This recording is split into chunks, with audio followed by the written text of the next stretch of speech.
Kerala Sangeetha Nataka academy award ജേതാവ് രത്നാകരേട്ടനോടൊപ്പമാണ് നമ്മളിപ്പോൾ ഉള്ളത്. രത്നാകരേട്ടാ, ഓക്കെ. കഴിഞ്ഞ 40-ലേറെ വർഷമായി രത്നാകരേട്ടൻ കോഴിക്കോട് നാടക വേദിയുടെ കൂടെ സഞ്ചരിച്ച ഒരാളാണ്. ഭാഗമാവുന്നു. ആദ്യകാല നാടക അനുഭവങ്ങളൊന്ന് രത്നാകരേട്ടൻ ഒന്ന് വിശദമാക്കാമോ? തീർച്ചയായും. 40 കേട്ടോ, ഞാൻ 50 വർഷത്തോളം. 50 വർഷമായി അല്ലേ? നാടകത്തിലേക്ക് നോക്കുകയാണെങ്കിൽ അതിനു മുമ്പേ നാടകവുമായി ബന്ധപ്പെട്ട് ഞാൻ പണിയെടുത്തുകൊണ്ടിരിക്കുന്നുണ്ട്. കുട്ടികളുടെയൊക്കെ അതിൻ്റെ അങ്ങനെ ദേശഭൂഷണിയാണ് എന്നെ. ആദ്യകാല നാടകങ്ങൾ എന്ന് പറയുന്നത് എൻ്റെ അനുഭവം വല്ലാത്തൊരു അനുഭവമുണ്ട്. കാരണം അങ്ങനെയുള്ള ആൾക്കാരുമായിട്ട് ഇടപഴകാൻ എനിക്ക് പറ്റി. കുഞ്ഞാണ്ടിയേട്ടനെ പോലെ, ബാലകേന്ദ്രൻ നായരെ പോലെ, പപ്പേട്ടൻ, കുട്ടിയെടുത്തി വിലാസിനി, ഇപ്പം ജീവിച്ചിരിക്കുന്ന അവരേ ഉള്ളൂ. അങ്ങനെയുള്ള ഒരു നിരവധി നടീനടന്മാരുടെ സീനിയർ ആൾക്കാരെ കൂടെ അവരെ കൂടെ അഭിനയിക്കാൻ പറ്റി. അതൊരു വലിയൊരു ചരിത്രമാണ്. ശരിക്കും വലിയൊരു ഭാഗ്യമാണ്.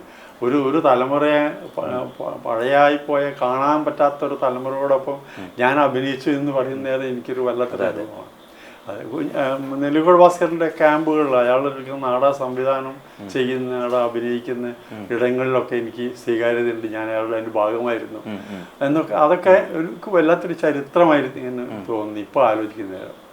പണ്ടത്തെ നാടകങ്ങൾ എന്ന് പറഞ്ഞാൽ നമ്മൾ സംഗീത നാടകങ്ങൾ ഉണ്ടായിരുന്നത്, അതെല്ലാം അത് മാറിയിട്ട് കേരളത്തിൽ ഒരു നാടക പാരമ്പര്യം വന്നിട്ടുണ്ട്. നമ്മളെ അമേച്ചർ രംഗത്ത് അങ്ങനെ അമേച്ചർ രംഗത്ത് വരുന്ന നാടകങ്ങളിലൂടെയാണ് എൻ്റെ യാത്ര ഉണ്ടായിരുന്നത്. അതുകൊണ്ട് തന്നെ നല്ല നാടകങ്ങളായിട്ട് ബന്ധപ്പെടാൻ കഴിഞ്ഞു. സ്കൂൾ ഡ്രാമ പോലുള്ള അവർ ഇടപെട്ട് കുട്ടികളെ നാടകം പഠിപ്പിക്കാൻ തുടങ്ങി. നാടകം പഠിക്കേണ്ട വിഷയമാണ്. നാടകം വെറും നമ്മൾ പാരമ്പര്യമായിട്ടല്ല, അക്കാദമിക്ക് പഠിക്കേണ്ടതാണ്. അക്കാദമിക്ക് അല്ല നമുക്കതിൻ്റെ വളർച്ച ഉണ്ടാവില്ല. അതിൻ്റെ ഭാഗമായിട്ട് നമ്മൾ പഠനം ഉണ്ടാവുന്നു. ആ പഠനത്തിൻ്റെ ഭാഗമായിട്ട് ഈ നാടക കളരികൾ ഉണ്ടാവുന്നു. നാടക കളരിയുടെ ഭാഗമായി കിട്ടുന്ന കളരികൾക്കൊക്കെ പോകാനുള്ള ശ്രമം ഉണ്ടാവും. അത് ഞാൻ മാത്രമല്ല, എൻ്റെ ഒരു തലമുറയിലുള്ള ആൾക്കാർ മുഴുവനാണ്. അപ്പോൾ പഴയതും പുതുതായിട്ടുള്ള നാടകങ്ങളുമായിട്ട് ഞാൻ അങ്ങോട്ടും ഇങ്ങോട്ടും ഏതാണ് എന്താണ് എന്നുള്ള ചോദ്യങ്ങളും ഉത്തരവും ഉണ്ടാവുന്നു. അങ്ങനെ തിരഞ്ഞെടുക്കുകയാണ് നാടകം. നാടക പ്രതിഷേധത്തിന്റെ നാടകമൊക്കെ ചെയ്തിട്ടുണ്ടല്ലേ? തീർച്ചയായും തിക്കോടിയൻ്റെ നല്ല നാടകങ്ങളൊക്കെ ചെയ്തിട്ടുണ്ട് ഞാൻ. അത് ദേശഭൂഷണിക്ക് വേണ്ടിയും ചെയ്തിട്ടുണ്ട്, അല്ലാതെ പുറത്തും. ദേശഭൂഷണി വല്ലാണ്ട് ദേശഭൂഷണിയാണ് ശരിക്കും എന്നുള്ള നല്ല നാടകക്കാരനെ ഉണ്ടാക്കിയെടുത്ത് വളർത്തിയെടുത്തത്. ദേശഭൂഷണി ബാലസംഘം ഉണ്ടായിരുന്നു. അതിലാണ് ഞാൻ അവിടെ കുട്ടികൾ പാടാനും നാടകം കളിക്കാനും ഒക്കെ തയ്യാറാവുന്നൊരു സംഘമാണ്. അത് വൈകുന്നേരം 4 മണിക്ക് ശേഷം കുഞ്ഞാണ്ടിയേട്ടനൊക്കെ അവിടെ റിഹേഴ്സൽ നടത്തുന്നത് കാണുന്നത്. അത് ഒരു അഭിനിവേശമാണ്. പിന്നീട് അതിൻ്റെ കലാസമിതിയായിട്ട് ബന്ധപ്പെട്ടതിന് ശേഷമാണ് ഒരുപാട് നാടകങ്ങൾ എനിക്ക് അവതരിപ്പിക്കാൻ പറ്റി. ഒരു 72 മുതൽ ഞാൻ എല്ലാ മത്സരങ്ങൾക്കും പങ്കെടുക്കും, ദേശഭൂഷണി പങ്കെടുക്കുകയായിരുന്നു. അതിൻ്റെ ഭാഗമായിട്ട് നാടകങ്ങൾ ഒരുപാട് ഉണ്ടാക്കി സംവിധാനം ചെയ്തു. അഭിനയിക്കാൻ ഉള്ള ആൾക്കാരെ തിരഞ്ഞെടുത്തു. ഒരു 10-30ഓളം സംഘം എനിക്ക് ദേശഭൂഷണിയിലുണ്ടായിരുന്നു. അത് വെച്ചിട്ടാണ് ഞാൻ കോഴിക്കോടിന്റെ വിവിധ ഭാഗങ്ങളിലൊക്കെ ഉള്ളൊരു അവിടെ ദേശഭൂഷണിയായിട്ട് വന്ന് ചേരുന്നത്. അത് വെച്ചിട്ടാണ് ഞാൻ 98-ൽ സംഗീത നാടക അക്കാദമിക്ക് വേണ്ടി സതീഷിൻ്റെ റോസ്മേരി പറാനിയിരുന്ന നാടകം മികച്ച 2 നാടകങ്ങളാണ് അന്ന് മികച്ച നാടകങ്ങളുണ്ടായിരുന്നു. ഒന്ന് കേളു എന്ന സാമാന്യ, അതിലാണ് ബാബുവിനൊക്കെ ഉണ്ടായിരുന്നു. ബാബുവിനൊക്കെ മികച്ച നടനായി. നടിയായിട്ട് നമ്മുടെ നാടകത്തിലെ രേവതിക്കാണ്, അതിൽ നാടകരചനയ്ക്കും സതീഷിന് 2ാമത്തെ മികച്ച നാടകമായിരുന്നു അത്. അതൊരു എനിക്കൊരു ഊർജ്ജമായിരുന്നു. ദേശഭൂഷണിക്കും ഊർജ്ജമായിരുന്നു. ദേശഭൂഷണി ചെറിയ ചെറിയ നാടകങ്ങളൊക്കെ ചെയ്തിട്ട് 100-200 വേദികളിൽ അവതരിപ്പിക്കപ്പെട്ടിട്ടുണ്ട്. അതൊക്കെ ഇപ്പം അംഗീകാരം കിട്ടുന്നത് അംഗീകാരം ദേശഭൂഷണിക്ക് 2ാമത് കിട്ടുന്നത്. അത് EDPSലൂടെ ദേശഭൂഷണി കേരളത്തിലെ ഏറ്റവും മികച്ച കലാസമിതി നാടക പ്രവർത്തനം എന്നുള്ള രീതിയിലുള്ള മികച്ച തന്നിട്ടുണ്ട്. 2ാമത് ഇങ്ങനെ ഒരു കിട്ടുന്ന ഇതിലൂടെയാണ്. അതല്ലാതെ ദേശഭൂഷണി നാടകങ്ങൾ അവതരിപ്പിക്കാറുണ്ട്. ഇപ്പൊ ശിശു ജോയ് മാത്യുവിന്റെ ശിശുവാണ്. അത് ഒരുപാട് കളിക്കപ്പെട്ടതാണ്. രാമൻ ദൈവം എന്ന് പറഞ്ഞിട്ടുണ്ട്. അതും ഇതുമായി 100-200 വേദികളിൽ മത്സരിച്ച് കളിച്ച സന്തോഷിച്ച് കളിച്ച ഒരു നാടകങ്ങളൊക്കെ. ജോയേട്ടന്റെ മധ്യധരണ അതും ദേശഭൂഷണിക്ക് വേണ്ടിയിട്ട്. അതിന് അവാർഡ് ഉണ്ടായിരുന്നോ? അതിന് അവാർഡില്ല. അതിന് നല്ല ശ്രദ്ധേയമായ മത്സരത്തിൽ ശ്രദ്ധേയമായ നാടകങ്ങളിൽ ഒന്നായിരുന്നു. അതേമാതിരി തന്നെ ശ്രദ്ധേയമായ ഒരു മത്സരത്തിൽ അവതരിപ്പിക്കപ്പെട്ടാണ് ഏറ്റേറ്റ് മലയാളം വിനീഷൊക്കെ അഭിനയിച്ച വി കെ പ്രഭാകരൻ നാടകം. അപ്പൊ അങ്ങനെയുള്ള നാടകങ്ങളൊക്കെ ആ നാടകം അധികം ആൾക്കാർ കണ്ടില്ല. ഇല്ല, ആ നാടകം അധികം കളിക്കപ്പെട്ടില്ല. പ്രഭാകരൻ ഒരിക്കലും പറയുന്നുണ്ട്. അത് നല്ല രസകരമായ ഒരു നാടകമായിരുന്നു. ശരിക്കും അതിന്റെ പ്രണയവും അത് നിലത്ത് അവതരിപ്പിക്കപ്പെട്ട ഒരു നാടകം. സ്റ്റേജിന് അഭിനയിക്കുക സദ്യമായിട്ട് അഭിനയിച്ച നാടകം. പിന്നെ ശരിക്കും അത് ശ്രദ്ധേയമാവുമായിരുന്നെങ്കിൽ അവർക്ക് അവാർഡ് കിട്ടുമായിരുന്നു. കബനിക്കൊക്കെ കിട്ടേണ്ടതായിരുന്നു. അങ്ങനത്തെ ഒരു പോരായ്മ വന്നിട്ടുണ്ട്. പിന്നെ ഈ രത്നാരന്റെ ഈ തൊഴിലിന്റെ ഭാഗമായിട്ട് KSRTC ജീവനക്കാരനായല്ലോ, അവിടെ കലാസമിതിയിൽ സജീവമായിരുന്നു അല്ലേ? KSRTC എന്ന് വെച്ചാൽ 40-40 ജില്ലകളിൽ തോറും ഇതുണ്ട്. അതിലൊക്കെ കലാസമിതികളുണ്ടാവും. 10-20 കലാസമിതികൾ അങ്ങനെ കിട്ടും. ഇവര് കൊല്ലത്തിൽ ഒരു നാടക മത്സരം നടത്തും. ജില്ലാടിസ്ഥാനത്തിൽ സ്റ്റേറ്റ് അടിസ്ഥാനത്തിൽ ഓരോ ജില്ലയിൽ നിന്ന് ഒരു നാടകം. അപ്പം കോഴിക്കോട് നിന്ന് ഞാൻ മലപ്പുറത്ത് കോഴിക്കോട് ഒക്കെ ചെയ്തിട്ടുണ്ട്. അപ്പം ഈ കോഴിക്കോട് നാടകം സ്ഥിരമായിട്ട് 23 മത്സരങ്ങളിൽ ഞാൻ ഇവർക്ക് വേണ്ടി മത്സരിച്ചു. അതിൽ 17 നാടക മത്സരങ്ങളിൽ എനിക്ക് സമ്മാനം കിട്ടിയിട്ടുണ്ട്. വിവിധ തരത്തിലുള്ള ബെസ്റ്റ് ഗോൾഡ് മെഡൽ കിട്ടിയതും അക്കാദമി ഇതിന് വേണ്ടിയിട്ടുള്ളതാണ്. കെസ്ക നാടക മത്സരം. ഈ തുടക്കത്തിൽ രത്നാരേട്ടൻ അഭിനയിക്കാനാണോ ഡയറക്ഷൻ നടനായിട്ടാ തുടങ്ങിയത് അല്ലേ? എനിക്കിഷ്ടം നടനായിട്ട് ഇപ്പോഴും ഇഷ്ടം തന്നെ നടൻ തന്നെയാണ്. അപ്പൊ നാടകത്തിൽ അഭിനയിക്കാന്ന് വല്ലാത്തൊരു കാരണം നമ്മൾ വേറൊരാളാണ്. ഇതിലും അത് നമ്മുടെ ജീവിതത്തിൽ കിട്ടാത്തൊരു അനുഭവമാണ് നാടകത്തിൽ കിട്ടാറ്. പക്ഷെ പിന്നീട് ഒരുപാട് നാടക പ്രവർത്തകർ വന്നപ്പോൾ അവർക്കൊക്കെ വേണ്ടിയിട്ട് നാടകം സംവിധാനം ചെയ്യാൻ നമുക്ക് പുറമേ നാളെ കിട്ടാത്തത് കൊണ്ട് തന്നെ നമ്മൾ ചെയ്തു. പിന്നെ ചെയ്യുന്ന അതൊരു പഠനത്തിന്റെ ഭാഗമായി അങ്ങനെ പഠിച്ച് നാടകം ചെയ്യാൻ ഉള്ള ശ്രമം ഉണ്ടായിട്ടുണ്ടായിരുന്നു. അതിന്റെ ഭാഗമായിട്ടാണ് നാടകങ്ങൾ ഒരുപാട് ചെയ്തത്. അക്കാദമിയുടെ ജൂറി അംഗമൊക്കെ ഉണ്ടല്ലേ? അക്കാദമിക്ക് 2 പ്രാവശ്യം ജൂറി അംഗമായിട്ടുണ്ട്. 2015 പ്രൊഫഷണൽ നാടക സംഘത്തിന്റെ ജൂറി അംഗമായിരുന്നു ഞാൻ. പിന്നെ 2020 പ്രവാസി നാടക മത്സരം 4 സംസ്ഥാനങ്ങളിൽ നിന്നാണ് പ്രവാസി നാടക മത്സരം നടത്തി. ആ നാടക മത്സരം അവിടെയൊക്കെ പോയിട്ട് ജൂറി തിരഞ്ഞെടുക്കപ്പെടുകയാണ് ചെയ്തത്. ഈ വി കെ പ്രഭാകരനായിട്ട് നല്ലൊരു ബന്ധമുണ്ടല്ലോ അല്ലേ? വളരെ നല്ല. കാരണം ഞാനെന്തായാലും ഈ IFKലൊക്കെ നമ്മള് ഫെസ്റ്റിവലിനൊക്കെ പോകുന്ന സമയത്ത് നിങ്ങളൊരു ഗ്യാങ് ഉണ്ടാവുന്നുണ്ട് എപ്പോഴും. കഴിഞ്ഞ ഫെസ്റ്റിവലിൽ വരെ നമ്മൾ കണ്ടിട്ടുണ്ട്. അത് IFK ശരിക്കും സിനിമ എൻ്റെ ഒരു ഇഷ്ടപ്പെട്ട ഒരു. അപ്പൊ അതുകൊണ്ട് തന്നെ IFK സ്ഥിരമായിട്ട് പോകുന്ന ശശിധരൻ മാഷ്, പ്രഭാകരൻ മാഷ് ഉണ്ടാവും, VK പ്രഭാകരൻ ഉണ്ടാവും. അങ്ങനെ ഒരു വലിയൊരു നാടകത്തിലുള്ള വലിയൊരു നിരയെ അവിടെ കണ്ടെത്താൻ അങ്ങനെ കൂടുതലുണ്ടാവും. സിനിമ നമ്മളൊരു ഭാഗമാണല്ലോ പ്രതികരിക്കാനുള്ളത്.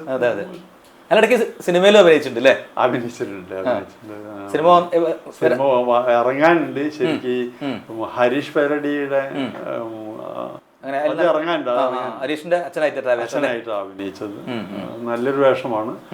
അത് നല്ലൊരു ഇപ്പൊ അഭിനയിക്കാൻ നല്ലൊരു വിഷയമായി തീരുന്നതാണ്. ഈ പഴയ നാടകക്കാരെ കൂടി ഉണ്ടെങ്കിൽ പോലും രത്നാരേട്ടൻ ഇപ്പോഴും പുതിയ ആൾക്കാരെ സ്ക്രിപ്റ്റ് ഉപയോഗിച്ച് നാടകം ചെയ്യുന്നുണ്ട് അല്ലേ? കഴിഞ്ഞൊരു നാടകം ഈ അടുത്ത കാലത്ത് ചെയ്തിട്ടുണ്ട്, ദാസരിയും. അതൊരു പുതിയ സ്ക്രിപ്റ്റ് റൈറ്ററാ അല്ലേ? അത് പുതിയ സ്ക്രിപ്റ്റ് റൈറ്റർ മാത്രമല്ല, അവർ തെരഞ്ഞെടുക്കുന്ന വിഷയവും ആണ്. കാളിദാസനെ കുറിച്ചാണ്. കാളിദാസൻ പഴയ ആളാണ്. പക്ഷെ കാളിദാസൻ പുതിയ കാലത്തിൽ എങ്ങനെയാണ് നാടക ഭാഷ അല്ലേ? അതെ, പുതിയൊരു കാലത്തിൽ എങ്ങനെയാണ് കാളിദാസൻ വായിക്കപ്പെടുന്നത്. കാളിദാസനെ പിടിച്ച് പുറത്താക്കിയതാണ് ശരിക്കും. കവിത അയാള് ഉപയോഗിച്ച കവിതയുടെ വാക്യങ്ങൾ ഉപയോഗിച്ചുകൊണ്ട് അയാളെ ഇന്ത്യന്ന് ഒഴിവാക്കപ്പെട്ട പുതിയ കാലത്ത് രാഷ്ട്രീയമായിട്ട് അത് വളരെ പൊളിറ്റിക്കൽ ആയിട്ടുള്ള ഒരു പ്ലേ ആണ്. അങ്ങനെ പൊളിറ്റിക്കൽ അതങ്ങനെ ഒരുപാട് സ്റ്റേജ് ചെയ്യാൻ പറ്റിയിരുന്നു. അത് സംഗീത നാടക അക്കാദമിക്ക് വേണ്ടിയിട്ടാണ് അത് കളിക്കപ്പെട്ടത്. ആദ്യം 2 സ്റ്റേജ്, ഒന്ന് പാലക്കാടും മറ്റൊന്ന് ഇവിടെ കണ്ണൂർ കാസർഗോഡ് അക്കാദമിന്റെ സഹായത്തോടെ. പിന്നീട് ഒരു 8 വേദികൾ വേറെയും അങ്ങനെ കളിക്കാൻ പറ്റിയത്. കേരളത്തിന്റെ പുറത്തൊക്കെ നാടകം? കേരളത്തിന്റെ പുറത്ത് ഞാൻ UAE പോയിട്ട് കളിച്ചിട്ടുണ്ട്. പിന്നെ അത് ഇന്ത്യയിൽ പുറത്ത്, മറ്റേതൊന്ന് ഡൽഹിയിലൊക്കെ നാടകം അവതരിപ്പിക്കാൻ പോയിട്ടുണ്ട്. ഡൽഹിയിലെ മലയാളി നാടകം ചെയ്തത് UAE അത് മത്സരത്തിൽ പങ്കെടുത്ത നല്ല നടിക്കുള്ള അവാർഡ് അതിലാണ് കിട്ടിയത്. അവരിപ്പോഴും ദേവി അനിൽ എന്ന് പറഞ്ഞ സ്ത്രീക്കാണ് കിട്ടിയത്. ടീച്ചറായിരുന്നു അഭിനയിച്ചത്. നല്ല നാടകമായിരുന്നു. നല്ല നാടകങ്ങളില്ല, പക്ഷെ സമ്മാനം നടിക്ക് മാത്രമേ ഉണ്ടായിരുന്നുള്ളൂ. കോഴിക്കോടൻ നാടകാനുഭവം വേറെ എന്തെങ്കിലുമൊക്കെ പറയാനുണ്ടോ? കോഴിക്കോടിൽ കരുത്തുറ്റ നാടക പ്രവർത്തകരുണ്ട്. നാടക പ്രവർത്തകർ അഭിനേതാക്കളുമുണ്ട്. പക്ഷെ അവരെ കോർഡിനേറ്റ് ചെയ്ത് കൊണ്ടുപോയിട്ട് വലിയൊരു നാടക സംഘമാക്കിയിട്ട് നാടകം കളിക്കാനുള്ള രചനാപരമായിട്ടുള്ളൊരു പ്രശ്നം. അല്ല, കോഴിക്കോടിൽ ഒരു മേജർ പ്ലേ ഉണ്ടാവുന്നില്ല. അതാണ്, മേജർ പ്ലേ ഉണ്ടാവുന്നില്ല. വലിയൊരു പ്ലേക്കുള്ള സൗകര്യങ്ങൾ കോഴിക്കോടുണ്ട്. ആ സൗകര്യങ്ങൾ ഉപയോഗപ്പെടുത്താൻ കഴിഞ്ഞാൽ, അതായത് രചനയിലും സംവിധാനത്തിലും അവതരണത്തിലും ഒക്കെ വലിയൊരു രീതിയിൽ മാറ്റം ഉണ്ടാവുന്ന രീതിയിലേക്ക് ഒരു നാടകം. പൊതുവേ ഈ നാടകക്കാരുടെ ഒരു പരാതി എന്ന് വെച്ചാൽ റിഹേഴ്സലിന് നല്ല സ്പേസ് ഇല്ല, പിന്നെ ക്യാമ്പ് ചെയ്യാൻ, അങ്ങനെയൊക്കെ ഒരു അനുഭവം ഉണ്ടല്ലേ കോഴിക്കോട്ട്? അതിപ്പം ബുദ്ധിമുട്ടുന്ന ഒരു കാര്യമാണ്. കാരണം കേരളത്തിൽ മൊത്തത്തിലുള്ളതാണ്. കോഴിക്കോട് അത് വലിയൊരു റിഹേഴ്സൽ ഒരു 10-20 ആൾക്കാരെ വെച്ചുകൊണ്ട് റിഹേഴ്സൽ ചെയ്യാനുള്ള സ്ഥലം ഇല്ല. അപ്പൊ അതൊരു ഘടകം തന്നെയാണ്. അതുകൊണ്ടാണ് അക്കാദമി പോലുള്ള അവരോട് ആവശ്യപ്പെടുന്നത് റിഹേഴ്സൽ ക്യാമ്പുകൾ ഉണ്ടാക്കാൻ വേണ്ടി. ഇപ്പം കോഴിക്കോട് കോർപ്പറേഷനൊക്കെ ശരിക്കും ചെയ്യേണ്ടതാണ്. കോഴിക്കോട് കോർപ്പറേഷൻ സ്ഥലം കണ്ടെത്തി, മുമ്പ് കണ്ടെത്തിയ ഒരു മീൻ മാർക്കറ്റിന്റെ മുകളിലൊക്കെ അതല്ല റിഹേഴ്സൽ ക്യാമ്പ് എന്ന് പറഞ്ഞാൽ കുറച്ച് വലിയ സൗകര്യങ്ങളൊക്കെ ഉള്ള ഒരു ആൾക്കാർക്ക് താമസിച്ചുകൊണ്ടൊക്കെ താമസിച്ചിരുന്നോ അല്ലെങ്കിൽ പോയി വരാനോ ഒക്കെ പറ്റുന്ന രീതിയിൽ ടൗണിന്റെ അടുത്തോ അങ്ങനെയൊക്കെയുള്ള സൗകര്യങ്ങളൊക്കെ ഉപയോഗപ്പെടുത്താൻ പറ്റുന്നതായിരിക്കണം. അങ്ങനെയുള്ള റിഹേഴ്സൽ ക്യാമ്പുകൾ അങ്ങനെ കിട്ടുന്നില്ല. ഇപ്പൊ എനിക്ക് കിട്ടുന്നത് ദേശഭൂഷണിലാണ്. അതുകൊണ്ട് അവിടെ റിഹേഴ്സൽ നടത്താനുള്ള സൗകര്യങ്ങളുണ്ട്. നാടകം കളിക്കാൻ വേണമെങ്കിൽ അതും ചെയ്യാൻ പറ്റും. അതുകൊണ്ടൊക്കെയാണ് നാടകങ്ങൾ ഉണ്ടാവുക. പുതിയ കഴിഞ്ഞ നാടകം ദാസരിയും മറ്റേ സേവക് പുതിയ ചെയ്തിരുന്നത് അവർക്ക് വേണ്ടിയിട്ടാണ് ചെയ്തത്. പക്ഷെ നല്ല സ്ഥലം കിട്ടിയതുകൊണ്ട് ചെയ്യാൻ പറ്റില്ല. ഇത് നാടകത്തിന് സ്ഥലം ഒരു വലിയ ഘടകമാണ്. റിഹേഴ്സൽ ചെയ്യാൻ അതിൽ പോയി വരാനുള്ള സൗകര്യങ്ങൾ അടക്കമുള്ള റിഹേഴ്സലാണ് കേട്ടോ. അതും കൂടി ഉണ്ട്. പിന്നെ ഒരു നാടകമായി ഒരുപാട് കഷ്ടപ്പെട്ടൊക്കെ നമ്മൾ നാടകം ഉണ്ടാക്കുക, പക്ഷെ അതിന് അനുസരിച്ചുള്ള ഒരു വേദി ഉണ്ടാവുന്നില്ല. ദാസരിയും തന്നെ ഒരു 8 നടന്നല്ലേ ശരിക്കും കേരളം മുഴുവൻ കളിക്കേണ്ടതൊക്കെ കളിക്കാൻ പറ്റും. അങ്ങനെ പറ്റുന്നില്ല ഒരു നാടകത്തിന്, അമേച്ചർ നാടകത്തിന്. പ്രൊഫഷണൽ നാടകം പിന്നെ അതിന്റെ ഭാഗമായത് അവർ കമേഴ്സ്യലാണ്. അവരത് വിൽക്കാനുള്ള അങ്ങനെയുള്ള രീതിയിൽ ചെയ്യുന്നുണ്ട്. പക്ഷേ ഒരു അമേച്ചർ നാടകത്തിന് അതിനുള്ള സംവിധാനങ്ങൾ ഇല്ല. പിന്നെ വലിയ രീതിയിലുള്ള ചെയ്താലും അതിന് വേണ്ടത്ര രീതിയിൽ അവതരണ സൗകര്യം ഉണ്ടാവുന്നില്ല. പിന്നെ അതിന് മുടക്കാനുള്ള പണം അതും അമേച്ചർ നാടകത്തിൻ്റെ വലിയ ഘടകമാണ്. വലിയ രീതിയിൽ അമേച്ചർ നാടകങ്ങൾ നടക്കാൻ അത് കഴിയാതെ വരുന്നു. പക്ഷെ വേറൊരു കാര്യം ആലോചിക്കുന്ന നേരം അങ്ങനെ അവതരിപ്പിക്കേണ്ടതാണോ നാടകം എന്നുള്ളതാണ്. നാടകം വളരെ പൂജ്യം ഇടപാടുകളിലും നമുക്ക് കൂട്ടായ്മയുടെ ഭാഗമായിട്ട് ഉണ്ടാക്കിയെടുക്കേണ്ടത്. കാരണം പ്രതികരിക്കാനുള്ള ഒരു അവസരം കിട്ടുകയാണ് നാടക പ്രവർത്തകർക്ക്. അതാണല്ലോ നാടകം മുന്നോട്ട് വെക്കുന്നത്. പ്രതികരിക്കുക, എന്തിനേയും പ്രതികരിക്കുക, ഏതിനേയും പ്രതികരിക്കാൻ പറ്റുന്ന ഒരു അവസരം ഉണ്ടാക്കിയെടുക്കുക എന്നുള്ളതാണ്. അത് നാടകത്തിന്റെ ധർമ്മമാണ്. അതുകൊണ്ട് തന്നെ പണത്തിന് പുറകെ പോകേണ്ട ആവശ്യമില്ല. എന്നാൽ പണം അതിൻ്റെ അനിവാര്യ ഘടകവുമാണ്. ഈ PM താജ് കേട്ടില്ല രത്നാകരന്റെ ഒരു ബന്ധം? നല്ല ബന്ധങ്ങൾ ഉണ്ടായിരുന്നു PM താജിന്റെ നാടകങ്ങൾ കണ്ട് വളർന്നൊരു അനുഭവമുണ്ട്. PM താജ് ഉള്ള സമയങ്ങളിൽ അവസാനങ്ങളിലൊക്കെ നല്ല നാടകങ്ങൾ കേരളത്തിലൊക്കെ ഉണ്ടായ നാടകമാണ്. പക്ഷെ അത് വേണ്ട വിധത്തിൽ നമുക്ക് ശരിക്കും ഉപയോഗപ്പെടുത്താൻ കഴിഞ്ഞോ എന്നുള്ളതുണ്ട്. PM താജിന് വേണ്ട വിധത്തിൽ ഉപയോഗപ്പെടുത്താൻ കഴിഞ്ഞില്ല. പക്ഷെ താജ് അസാമാന്യമായ കോഴിക്കോടിന്റെ ഒരു അഭിമാന ഘടകം തന്നെയാണ്. രചനയിലും അല്ലാത്ത അയാളെ വേണ്ട വിധത്തിൽ പഠിക്കപ്പെട്ടില്ല. ഞാൻ നരേന്ദ്രപ്രസാദിന്റെ ഫെസ്റ്റിവലുമായിട്ട് ബന്ധപ്പെട്ട് നരേന്ദ്രപ്രസാദിന്റെ നാടകം തിരുവനന്തപുരത്ത് അവതരിപ്പിക്കപ്പെട്ടിരുന്നു. 2 പ്രാവശ്യമായിട്ട് അവിടെ തിരുവനന്തപുരത്ത് നാടകം അവതരിപ്പിക്കാൻ വേണ്ടി പോയിരുന്നു. അപ്പോഴൊക്കെ ഞാൻ താജിനെ കുറിച്ച് അവിടെ സിമ്പോസിയങ്ങളുണ്ടാവും. അവിടെ താജിനെ കുറിച്ച് പറയുന്ന നേരം അവർക്ക് അറിവില്ല. നാടകക്കാർക്ക് പോലും അത്ര അറിവ് കിട്ടുന്നില്ല. PM താജിനെ വായിക്കപ്പെടുന്നില്ല, അല്ലെങ്കിൽ അവതരിപ്പിക്കപ്പെടുന്നില്ല അദ്ദേഹത്തിൻ്റെ നാടകങ്ങൾ. ഇവിടെ അവതരിപ്പിക്കപ്പെടുന്നത് അങ്ങനെയൊരു കൾച്ചറിൻ്റെ സ്വഭാവം ഉണ്ട് നമുക്ക് അവിടെയും ഇവിടെ എന്നുള്ള രീതിയിൽ. താജിന് ശേഷം വന്ന രണ്ടാൾക്കാർ ഒന്ന് സതീഷും ശാന്തകുമാറും. താജിന്റെ കൂടെ തന്നെ സതീഷ് വന്നത്, പിന്നീടാണ് ശാന്തനൊക്കെ വരുന്നത്. ശാന്തൻ ഒരു കരുത്തിട്ട പ്രവർത്തനം, അതായത് ജനകീയനായിരുന്നു, ഒരു മുഴുവൻ സമയ നാടകക്കാരനായിരുന്നു. സതീഷും അതുപോലെ ശ്രദ്ധേയമായ നാടകത്താണ്. അവരൊന്നും വേണ്ടത്ര ശോഭിക്കാതെ പോയത് ഒരു പക്ഷെ അവരുടെ നാടകങ്ങൾ എടുത്ത് വേണ്ട രീതിയിൽ ആഘോഷിക്കപ്പെട്ട് കോഴിക്കോട് മാത്രമേ ഒതുങ്ങി പോകുന്നു, പുറത്തേക്ക് പോകുന്നില്ല. ശാന്തൻ കുറച്ചും കൂടി ഒക്കെ എനിക്ക് തോന്നുന്നു വേണമെങ്കിൽ പോയി എന്ന് പറയാം. പക്ഷെ സതീഷൊക്കെ എവിടെയോ എത്തേണ്ട ആളാണ്, നല്ല നാടകങ്ങൾ എഴുതിയ ഒരാളാണ്. അല്ല ഇപ്പം എന്താ പ്രശ്നം എന്ന് പറഞ്ഞാൽ ഈ മിക്കവാറും ഈ നാടകകൃത്തുക്കളും സംവിധായകരൊക്കെ ഈ സ്കൂൾ യുവജനോത്സവം പിന്നെ അല്ലെങ്കിൽ ബി സോൺ ഇൻട്രസ്റ്റ് സോണിൽ അതിൽ മാത്രം അങ്ങനെ പെട്ടുപോകുന്നുണ്ട് അല്ലേ, ഒരു അവസ്ഥയുണ്ട്. നല്ല നാടകങ്ങളൊക്കെ ഉണ്ടാവുന്ന ചെറിയ നാടകങ്ങൾക്ക് നാടകങ്ങളൊരു കാര്യമുണ്ട് പറയുന്നതില്. കാരണം അവര് ജീവിക്കുക, നാടകം എഴുതി ജീവിക്കുക, എഴുത്തിന് കാശ് കിട്ടുക, സംവിധാനത്തിന് കാശ് കിട്ടാറുണ്ട്. അപ്പൊ ഇത് രണ്ടും കോഴിക്കോട് ഒരു അനാരോഗ്യ പ്രവണതയുണ്ട് ചിലതൊക്കെ, പക്ഷെ എങ്കിലും അതിന്റെ ഒരു കാരണം ഈ കലാകാരന്മാർക്ക് ജീവിക്കണം. ഇപ്പം സതീഷൊക്കെ എഴുതുന്ന കാലത്ത് അങ്ങനെ ജീവിക്കാൻ മാർഗമില്ല. ഒരു നാടകം കൊണ്ട് ഒന്നും ജീവിക്കാൻ പറ്റില്ലല്ലോ. അപ്പൊ അത് ഒരു ഘടകമാണ്. ഇപ്പൊ അക്കാദമി എല്ലാം ഈ സ്കൂൾ യുവജനോത്സവങ്ങള്, കോളേജ് മത്സരങ്ങള്, ഇതിനൊക്കെ കാശ് കിട്ടാം. എഴുതിയാൽ കാശ് കിട്ടും, സംവിധാനം ചെയ്താലും ഒക്കെ. അപ്പൊ അതുകൊണ്ട് തന്നെ നല്ല നാടകങ്ങൾ ആ ഘടകങ്ങളിൽ ഉണ്ടാവുന്നുണ്ട്. അപ്പൊ കാശ് ചെലവാക്കിയാൽ നല്ല നാടകങ്ങൾ ഉണ്ടാവും എന്ന്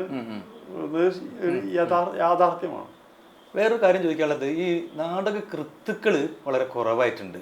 നമ്മളൊക്കെ ഈ അഡാപ്റ്റേഷൻ ആണ് ചെയ്യുന്നത് നാടകങ്ങൾ. ഒന്നുകിൽ സിനിമയെന്ന് വരെ സിനിമ കണ്ടിട്ട് തന്നെ നാടകം ഉണ്ടാക്കുന്നുണ്ട്. ഷോർട്ട് സ്റ്റോറി, കവിത, മൗലികമായുള്ള നാടക രചന ഉണ്ടാവുന്നില്ല അല്ലെ? ഇല്ല, രചയിതാക്കൾ കുറവാണല്ലേ. ഇപ്പൊ നമ്മൾ തന്നെ രണ്ടുപേരെ കുറിച്ച് സംസാരിക്കുന്നത്.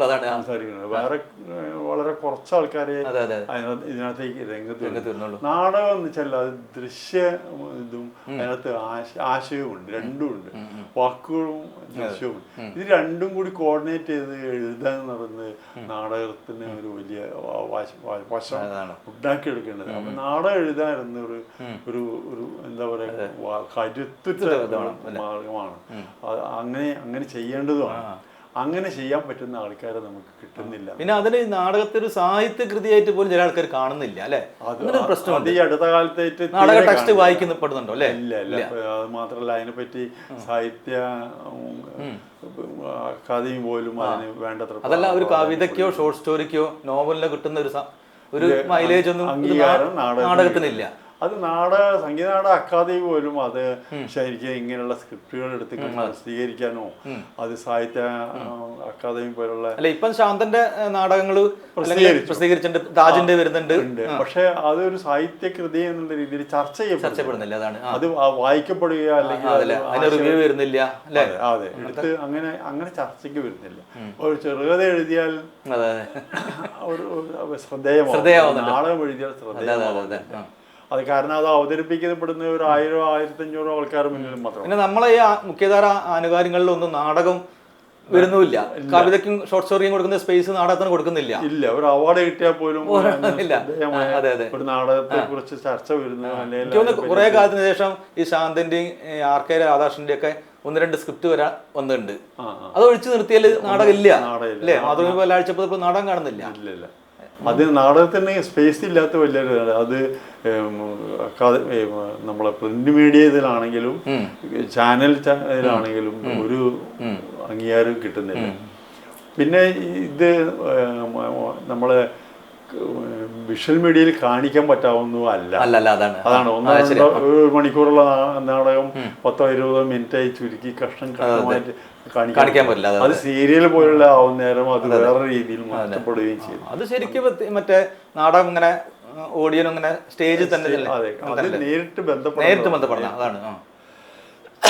നടനും തമ്മിലുള്ള ദൈവബന്ധം, അത് ഓഡിയൻസും തമ്മിലുള്ള ബന്ധവും ഉണ്ട്. പുതിയ നാടകൃത്തുക്കള്, പുതിയ സംവിധായകരെ കുറിച്ചൊക്കെ എന്തൊക്കെയാണ്? കോഴിക്കോട് തന്നെ പുതിയ ആൾക്കാരില്ലേ? പുതിയ സ്കൂൾ യുവജനോത്സവങ്ങളിൽ അവതരിപ്പിക്കപ്പെട്ട നാടകങ്ങളൊക്കെയാണ്. വിജേഷൊക്കെ ഇപ്പം കുട്ടികളുടെ നാടകത്തിലൊക്കെ വളരെ ശ്രദ്ധേയമായിരുന്നു. വിജേഷും കമ്പനിയൊക്കെ നാടകത്തിലേക്ക് തിരിച്ചു. പിന്നെ എമിൽ മാധവൻ പുതിയ പ്രതീക്ഷയുള്ളൊരു സംവിധായകനും ഒക്കെയാണ്. രചയിതാവും കൂടിയാണ് എമിൽ മാധവൻ. അതെ അതെ അതെ, രചയിതാവും കൂടിയാണ്. 2023 അക്കാദമി അവാർഡാണോ അല്ലേ? സംവിധായകനല്ലേ അവാർഡ്? സംവിധാനത്തിന് അല്ലേ? അപ്പൊ വലിയ സന്തോഷം തോന്നില്ലേ? പിന്നെ അല്ലാതെ അതൊക്കെ ഒരു അംഗീകാരമല്ലേ? അംഗീകാരമല്ലേ? എനിക്ക് തോന്നുന്നു കുറച്ചുകൂടി ലേറ്റ് ആയി പോയെന്ന് തോന്നുന്നുണ്ടോ? വേണമെങ്കിൽ അങ്ങനെ, കാരണം ഇതൊക്കെ മുമ്പേ കിട്ടേണ്ടതായിരുന്നു എന്ന് അങ്ങനെയൊന്നുമില്ല. അപ്പൊ നമുക്ക് കിട്ടി, സന്തോഷം.